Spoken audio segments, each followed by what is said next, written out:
ఇంక్లాబ్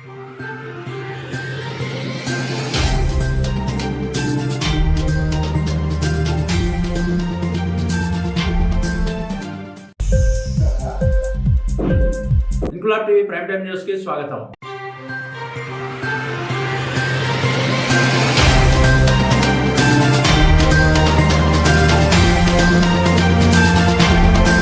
తెలంగాణ రాష్ట్రంలో పేద ప్రజల అభివృద్ధి ధ్యేయంగా ప్రభుత్వం పనిచేస్తుందని దేవాదాయ, అటవీ, పర్యావరణ శాఖల మంత్రి కొండా సురేఖ అన్నారు. అర్హులందరికీ సంక్షేమ పథకాలు అందిస్తామని ఆమె పేర్కొన్నారు. వరంగల్ తూర్పు నియోజకవర్గంలోని 19వ డివిజన్ కాశీబుగ్గ వ్యూవర్స్ కాలనీలో నిర్వహిస్తున్న ప్రజాపాలన అర్జీల స్వీకరణలో రాష్ట్ర మంత్రి కొండా సురేఖ పాల్గొని దరఖాస్తులను స్వీకరించారు. కార్యక్రమంలో జీడబ్ల్యూఎంసీ కమిషనర్ షేక్ రిజ్వాన్ బాషా, అధికారులు కోలా రాజేష్, రమేష్ తదితరులు పాల్గొన్నారు. ఈ సందర్భంగా మంత్రి కొండా సురేఖ మాట్లాడుతూ ఎన్నికల్లో ప్రజలకు ఇచ్చిన హామీలు, 6 గ్యారెంటీల పథకాలు సమర్థవంతంగా నిర్వహించేందుకు ప్రజాపాలన కార్యక్రమం ద్వారా అర్జీలు స్వీకరించి పేద ప్రజలకు సంక్షేమ పథకాలు అందిస్తామన్నారు.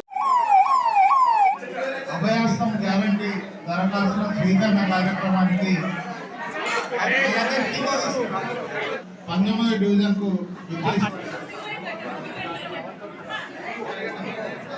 మాకు తెలియదా నువ్వు ఎవరు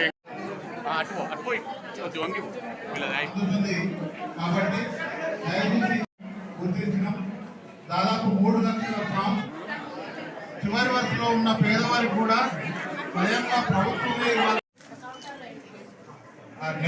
హౌస్ హోల్డ్స్ గాను 3100 ఫామ్స్ కూడా రిసీవ్ కావడం జరిగింది. ఇప్పుడు మన ఈ ప్రజాపాలనకు విశేష స్పందన ఉంది. ప్రతి ఒక్క ఇంటి నుంచి కూడా అప్లికేషన్ ఆహ్వానించడం జరిగింది. కాంగ్రెస్ ప్రభుత్వం రేవంత్ రెడ్డి గారి నాయకత్వంలో ఏదైతే ఎలక్షన్ల ముందు మేము 6 గ్యారంటీలు అమలు చేస్తామని చెప్పామో 6 గ్యారంటీల అమలులో భాగంగా 2 గ్యారంటీలు అమలు చేయడం జరిగింది. మిగతా గ్యారంటీల కోసం ప్రజల నుంచి అప్లికేషన్స్ ఇన్వైట్ చేయడం జరుగుతుంది. అందులో టీమ్స్గా ఏర్పడి అప్లికేషన్స్ తీసుకొని అవన్నీ కూడా తర్వాత ఆన్లైన్ చేసినాక ఎంక్వైరీ చేసి అర్హులైన వాళ్ళందరికీ కూడా రేషన్ కార్డులు కానీ, పెన్షన్స్ కానీ, ఇండ్లు కానీ, ఇంకా ఏమేమి అవసరాలు ఉన్నాయో అవన్నీ కూడా గుర్తించి అవన్నీ కూడా అమలు చేయడం జరుగుతుంది. 19వ డివిజన్లో 3700 ఇండ్లు ఉంటే ఇప్పటికి నిన్నటి వరకు 3100 అప్లికేషన్లు వచ్చాయి. ఇవాళ రేపు 2 రోజులు ఉండటమే కాకుండా కంటిన్యూస్గా ఎంఆర్ఓ, ఎంపీడీఓ ఆఫీసులలో కూడా ఈ ప్రోగ్రామ్ కంటిన్యూ అవుతుంది. ఎవరైనా మిస్ అయిన వాళ్ళు కూడా బాధపడాల్సిన అవసరం లేదు. రేపటిలో అయిపోతుంది అని మళ్ళీ 4 నెలల తర్వాత మళ్ళీ ఇటువంటి కార్యక్రమం పెట్టి ఇంకా మిస్ అయిన వాళ్ళు ఎవరైనా ఉన్నా కూడా తీసుకోవడం జరుగుతుంది. దొరల పాలనకు స్వస్తి పలికి ప్రజాపాలన దిశగా ఈ ప్రభుత్వం ముందుకు పోతా ఉంది. ఆ ప్రజాపాలన కార్యక్రమంలో భాగంగానే ఈరోజు నేను డివిజన్కు కూడా రావడం జరిగింది. వాళ్ళు మహిళలు పెద్ద ఎత్తున వచ్చి వారి అప్లికేషన్స్ ఇవ్వడం జరుగుతుంది. ప్రతి ఒక్క అప్లికేషన్ కూడా ప్రభుత్వం పరిశీలిస్తుంది, ఎంక్వైరీ చేస్తుంది, వాళ్ళ సమస్యలను గుర్తిస్తుంది, ఆ సమస్యల పరిష్కారం కోసం కృషి చేస్తుంది. ఈరోజు ఏదైతే ప్రతిపక్షాలు మాట్లాడుతూ ఉన్నాయో మేము వచ్చి నెల రోజులు కూడా కాలేదు. 7వ తారీఖు వస్తే నెల రోజులు అప్పుడే మమ్మల్ని ఉమ్మెత్తిపోయడం, విమర్శించడం మొదలుపెట్టారు. 9.5 సంవత్సరాలు మీరుండి ఒక అప్లికేషన్ అయినా ఒకరి దగ్గర నుంచి అయినా తీసుకున్నారా ఒక్కసారి వెనక్కి తిరిగి చూసుకోండి. ఈరోజు మేము ప్రజలను పిలిచి అప్లికేషన్స్ అడుగుతూ ఉంటే దీన్ని ఎంతగా చేస్తూ ప్రజలను నిరుత్సాహపరిచేటువంటి స్టేట్మెంట్స్ ఇస్తూ ఉన్నారు. దయచేసి మీకు చేతనైతే వచ్చి ఇందులో పాల్గొనండి. మీకేమైనా సమస్యలు ఉంటే కూడా వచ్చి ప్రజా పాలనలో చెప్పుకోండి. అవి పరిష్కరించే దిశగానే ప్రభుత్వం ముందుకు పోతుంది.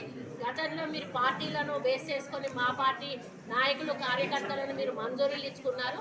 ఇప్పుడు మాకు అటువంటి వేషజాలు లేవండి. ప్రజలందరికీ కూడా న్యాయం చేయడమే మా యొక్క లక్ష్యం. పార్టీలకు అతీతంగా ఈరోజు ప్రజాపాలన కొనసాగుతుంది. అది అర్హులైన అందరికీ కూడా 6 గ్యారంటీ పథకాలు అందించడమే మా ప్రభుత్వం యొక్క ముఖ్యం. ఇంక్లాబ్ టీవీ వీడియోలు మీకు నచ్చినట్లయితే లైక్ చేయండి, షేర్ చేయండి, కమెంట్ చేయడం మర్చిపోకండి. సబ్స్క్రైబ్ చేయని వాళ్ళు వెంటనే సబ్స్క్రైబ్ చేసుకోండి. మా వీడియోలు మీరు వెంటనే చూడాలనుకుంటే కింద ఉన్న గంట సింబల్ని గట్టిగా కొట్టండి.